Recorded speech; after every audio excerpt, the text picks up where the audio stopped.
मेरा नाम ज्योति है। आज मैं आपको अपनी कहानी सुनाने वाली हूँ। आज ही मेरी शादी अमर से हुई है। शादी एक अच्छे बड़े घर में हुई है, पैसों की कोई कमी नहीं थी। मैं और मेरे पिता अपने आप को बड़े खुशकिस्मत मानते थे कि हमें ऐसा घर मिला है। सभी रिश्तेदार भी कह रहे थे कि ज्योति के तो भाग खुल गए, किस्मत वाली है। हम लोग उनके मुकाबले कुछ भी नहीं हैं। पिताजी के पुराने परिचित होने के वजह से मेरी शादी उस घर में हो गई। शादी के बाद मैं पहली बार उस घर में गई। घर में जाते ही मुझे पता चला कि वो लोग कितने बड़े हैं। घर बहुत बड़ा था। पहली बार था जब उनका घर मैंने देखा था। सब कुछ बहुत अच्छा था। सुहागरात का समय आ गया, लेकिन उसके पहले मेरी सास और ननंद मुझे अकेले में ले गई। मेरे समझ नहीं आया, मुझे लगा कुछ बात करना होगी। उनके चेहरे उतरे हुए और डरे हुए थे, जैसे कि कोई बात वो मुझसे करना चाहते हो। मैंने उन्हें पूछा, क्या हुआ, आप दोनों इतने डरे हुए क्यों हो? मेरी सास बोली, बेटा हम तुम्हें कुछ बताना चाहते हैं लेकिन तुम यह सुनकर हिम्मत रखना। साथ ही मेरी ननंद भी बोली कि अब हम जो तुम्हें बताने वाले हैं वो बात हम तीनों के बीच में ही रखना। यह बड़ा घर है, यहाँ बात फैलते ज्यादा समय नहीं लगता, और वो बात सबके सामने आ गई तो हमारे घर की इज्जत मिट्टी में मिल जाएगी। अब तुम इस घर की बहू और तुम्हें इस घर का मान रखना होगा। उनकी बातें सुनकर मैं सच में थोड़ा डर गई। मुझे समझ नहीं आ रहा था कि वो लोग क्या बोलना चाह रहे हैं। मैंने कहा, आप बताएं मुझे क्या है। मेरी सास बोली कि बहू मेरा बेटा मर्द नहीं है। उनकी यह बात सुनकर मेरे होश उड़ गए। उन्होंने कहा कि मैं जानती हूँ कि तुम सोच रही होंगी कि फिर हमने तुम्हें क्यों फंसाया, लेकिन हमारी भी मजबूरी है, हम यह बात ऐसे बता नहीं सकते थे, वरना सभी को पता चल जाएगी। मेरा बेटा रात में अक्सर बाथरूम में ही रहता है। पता नहीं वहाँ क्या करता, जब भी उसे पूछो तो यही कहता है कि उसका पेट खराब है। कमरे में जाने के पहले अपने पति के लिए यह बातें सुनकर मुझे समझ नहीं आ रहा था कि मैं क्या करूं।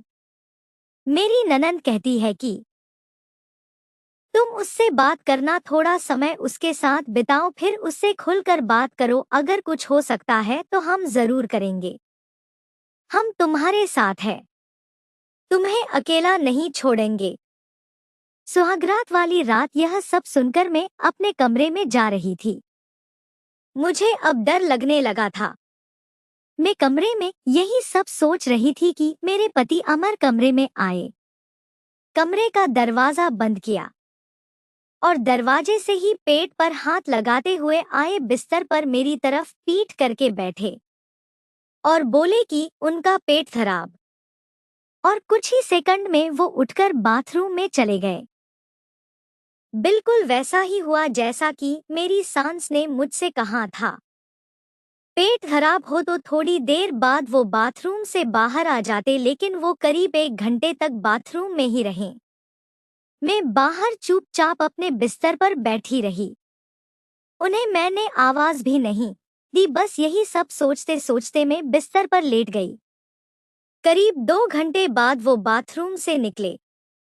मेरा अब उनसे बात करने का मन ही नहीं था। मुझे लगा कि मेरे साथ धोखा किया गया। वो भी चुपचाप अपने बिस्तर की साइड पर जाकर सो गए। सुबह मैं अपने आप को खुशकिस्मत मान रही थी और रात होते होते अपनी किस्मत को कोसने लगी। सुबह में जल्दी उठी और बाथरूम में गई। बाथरूम में जैसे ही गई मेरे होश उड़ गए, क्योंकि बाथरूम में एक नई नाइटी थी, साथ ही मेकअप का सामान। यह सब क्या था मुझे समझ नहीं आ रहा था। एक ऐसे इंसान से मेरी शादी क्यों करवा दी? सुबह मेरी सास और ननंद ने मुझसे पूछा, क्या हुआ बेटी रात में? मैंने कहा, वही जो आपने बताया था, यह कहकर मैं रोने लगी। मेरी ननंद ने कहा, माँ मैं कह रही थी ऐसे किसी लड़की की जिंदगी खराब मत करो, लेकिन तुम सभी ने मेरी बात नहीं मानी। अब यह क्या ऐसे ही घुट घुट कर यहाँ रहेगी? मेरी सास बोली कि बेटा तू जो भी फैसला लेंगी हम तेरे साथ है, लेकिन तुझे यह वचन देना होगा कि यह राज तेरे मुंह से नहीं निकलेगा। अगली रात फिर वो कमरे में आए। मुझे अब उनकी तरफ देखने का भी मन नहीं हो रहा था। मैं चुपचाप अपना बिस्तर करके अपनी साइड पर सो गई, क्योंकि अब बात करने को रखा क्या था। उन्होंने भी अभी तक कुछ बात नहीं की, उसकी वजह भी मैं जानती थी। थोड़ी देर वो बिस्तर पर बैठे रहें और फिर उठकर वो बाथरूम में चले गए। मैं समझ गई थी कि वो क्या करने गए हैं। थोड़ी देर बाद बाथरूम से चीजें गिरने की आवाज आने लगी। कुछ टूटने की थोड़ी देर बाद आवाज रुकी और इस बार वो जल्दी ही बाथरूम से बाहर आ गए। आकर बिस्तर पर सो गए। हमारे बीच कोई बात नहीं हो रही थी। मैं तो यह सोच रही थी कि मैं क्या करूं। यही सब सोचते सोचते नींद आ गई। सुबह जल्दी उठी और फिर मैं बाथरूम में गई। लेकिन इस बार बाथरूम में जब गई तो सब कुछ बिखरा हुआ था। नई नाइटी को फाड़ दिया था, मेकअप का सामान बिखरा हुआ था। बाथरूम में कचरे में एक कागज भी था जिस पर लिखा था टू माई ब्यूटीफुल वाइफ। मेरे मन में अब शक आया कि यह सामान और कपड़े कहीं मेरे लिए तो इन्होंने नहीं रखे। लेकिन फिर मैंने सोचा कि मेरी सास और ननंद मुझसे झूठ क्यों बोलेगी। अभी मैंने उनसे कुछ बात नहीं की। सुबह मेरी सास और ननंद फिर मुझसे सहानुभूति जता रही थी। मुझे उनकी बातों से लगा कि वो चाहती है कि मैं अमर को छोड़कर इस घर से चली जाऊं। मुझे अब मेरी सास और ननंद पर शक हुआ। मैंने घर की पुरानी नौकरानी से बात की। मैंने बातों बातों उससे पूछा कि अमर कैसे है। वो बोले कि वो तो बहुत सीधे है। उनकी माँ और बहन तो चाहती थी कि उनकी शादी उनके बहन के पति के रिश्तेदार से हो। बहन और माँ तो बहुत कोशिश की, लेकिन उनके पिता नहीं माने और उनके दोस्त के परिचित यानी आपसे शादी करवा दी। वो दोनों तो आपकी शादी के खिलाफ थे। कई दिनों तक घर में विवाद भी होता था। लेकिन तुम्हारे पति अमर ने कहा कि पापा जो बोले वही करते हैं। मुझे अब पता चल गया था कि मेरी सास और ननंद मुझे क्यों भगाना चाहते थे, इसलिए उन्होंने मुझसे झूठ कहा था। उन्होंने शायद अमर को कुछ कहा होगा। रात अब मैं अमर से बात करने का इंतजार कर रही थी। वो कमरे में आए तो उनका मुंह तो उतरा हुआ था। यह पहली बार था जब मैं उनसे बात करने वाली थी। उनके आते ही मैंने कहा, आप मुझसे कुछ बात करना चाहते हैं? वो बोले, अब बात करने को रखा क्या है। पापा का विश्वास था कि वो घर अच्छा है, इसलिए मैंने माँ और बहन की ना सुनकर तुमसे शादी की और तुमने सच छिपाया। मैंने बोला, क्या सच? सच कि तुम मुझसे शादी नहीं करना चाहती थी। तुम्हारी जिंदगी में अभी भी कोई और है, यह बात तुमने ही तो माँ को बताई थी। घर की इज्जत और पापा के कारण मैं चुप हूँ, कुछ कदम नहीं उठा रहा। और मैंने भी देख लिया, सुहागरात रात जिंदगी में बहुत स्पेशल होती है, लेकिन मेरे बाथरूम में 2 घंटे रहने पर भी तुम्हें फर्क नहीं पड़ा। माँ ने सही कहा था कि तुम आवाज भी नहीं दोगी, बात भी नहीं करोगी। मैंने बोला, बाथरूम में रुकने को उन्होंने कहा था। और वो कपड़े और मेकअप वो मेरी बहन ने रखा था। कहाँ था? पहली रात का गिफ्ट है, तुम्हारे लिए बाथरूम में रखा था।